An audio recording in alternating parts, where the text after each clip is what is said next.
Hi everybody, welcome back to another one of my reviews of Tai Lopez's 67 steps. We're up to step number 14.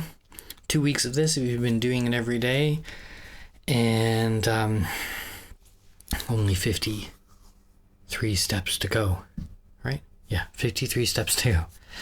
Gotta work on the math. Okay, this is step number 14, and this one is the Shaolin monk and the electric fence. Why everything is your fault.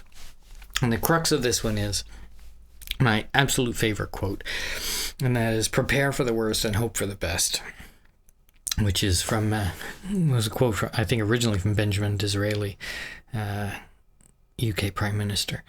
Maya Angelou had a nice twist on it, which is hoping for the best, preparing for the worst, and unsurprised by anything in between. So, and this Tai starts out with this anecdote about the Shaolin monk who, says that if you're walking down the street and you're 30 years old and somebody beats you up, it's your fault. You should have started preparing as training earlier, like when you're 5 years old. Now, that's a bit of a harsh example, and I can see a lot of people could take that in an extreme thing, saying, victimization and so on. But so let's take it away from being beaten up into something more business-like, because we primarily talk about business in this 67 steps. And that is, let's say recession comes, your job gets outsourced, or you're in a company and your partner messes up or whatever. Is it possible that you could have anticipated these things? And answer is yes, of course. There's very few things in life you can't anticipate. Disease. Even if we talk about health, disease might happen, probably will happen to you on some level. There's this statistic that Tai quotes a few times, that is, by the time you're 45 years old, you have a 40% chance of having a 6-month disability, being off work for 6 months because of something. Now, I'm older than 45, and that hasn't happened to me, but thank God. Touch wood, as my dad used to say. But the bottom line is, if you haven't prepared, it's your fault. And, how do you prepare? Well, first of all, how many tools do you have in your tool belt? You have hard skills and soft skills. Hard skills are things you actually can do. Like, can you write software? Are you a doctor? Are you what hard skills do you have? And what soft skills do you have? People skills, public speaking skills, and things like this. Have more of those, Be prepared by being educated and by being knowledgeable. These kind of things are going to help you. It's in this step that Tai talks a lot about the Louis Zamperini book. What is it?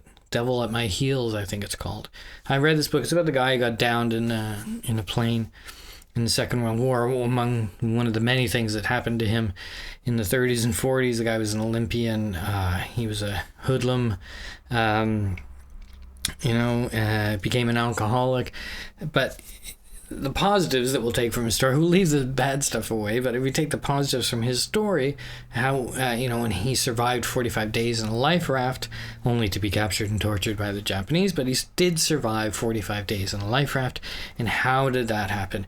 It happened because he was prepared physically. He was in excellent shape. He'd been an Olympian before that, a long-distance runner, or a runner, I should say. So fitness was a big thing for him. He happened to have great lung capacity because of his ability to run. So when the plane went down, he was under for a couple of minutes under the water. He, first of all, could keep a cool head, and second of all, had the lung capacity to not drown in that situation. He'd learned first aid. An earlier situation in the war, his plane had been shot up and he saved some people's lives by being able to perform first aid. He'd paid attention in the courses. They were given to him, so he knew how far bullets went into the water and things like this. In short, he was very prepared. And he is not, I was going to say he's not an exceptional guy. I mean, he's a very humble guy if you read the book. But it's all these things combined. This preparation, it was not, I'm going to prepare for being shot down. It wasn't like that. He was prepared for many eventualities when you think about it. He was in great physical shape. He was knowledgeable. He paid attention. And humans have always had problems. If you look at history, there's always been conflict and so on. Life's not going to be easy for you, and magazines that tell you it is are full of it, really. So prepare. And if you don't prepare, it's going to hurt.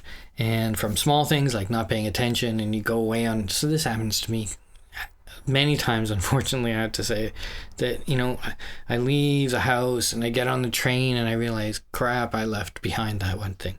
So preparing can be painful on a small level and, of course, on a big level. On, you know, having job stability by being knowledgeable or being highly employable.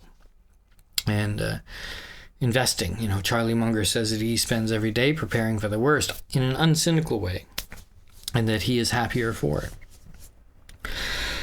So, you know, important thing is to not lose perspective. You know, positive words are fine, but they're no substitute for your preparation. So that's what we mean by it's all your fault. And, you know, who are you going to blame if not yourself? You know, if you don't like something external, you know, try and take action or whatever. But so prepare for the difficult times while it's still easy. And this is this Lao Tzu actually quote here. Prepare for the difficult while it's still easy. Deal with the big while it's still small. And difficult undertakings have always started with something that's easy. And that's Lao Tzu quote. You know, save money when you're making money, because you're not going to be able to when you don't have money. And if you'd save money, you'll be, you know, a little bit better off. Eat healthy while you're healthy. You know, don't eat healthy to get better. Eat healthy to stay healthy. Lift weights before you get old and you need the bone density, you know. Read. Learn things now. You know, don't think that when a problem comes up, you're going to be able to pick up a book and figure it out. You know, you have to take these things in, let them stew inside of you, and then they'll come out. And it's all about a balance, of course, you know. You need to prepare, but you don't need to be pessimistic about the future. You should have optimism as your end game, you know.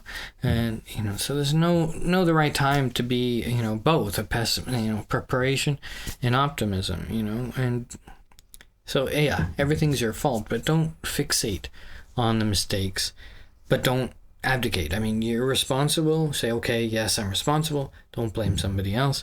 Learn from your mistakes and then move on. Forget about it. Don't fixate on these problems in the past. And, you know, also preparation is a balance. Don't spend all your time preparing. You have to live, you know. So his summary kind of was, you know, in the 4 areas of health, wealth, love, and happiness, where have you not been preparing, you know? What things do you need to do to prepare in those 4 areas? And his question was, what was the time you got hit with a lack of preparation? So that's the summary of this one. I hope you take some value from this one. This one, I think, is a really essential step. I think I say that maybe at the end of all of them, but this one is, you know, you have to learn, you have to prepare, and you have to take some kind of responsibility for things going wrong. Anyway, I hope you enjoy these things. I started making these for myself. If you're watching them and enjoying them, please give me a thumbs up or a like on the video. Subscribe if you want to see more. And otherwise, I'll keep on talking to myself because I'm finding great value. All right, I'll talk to you later.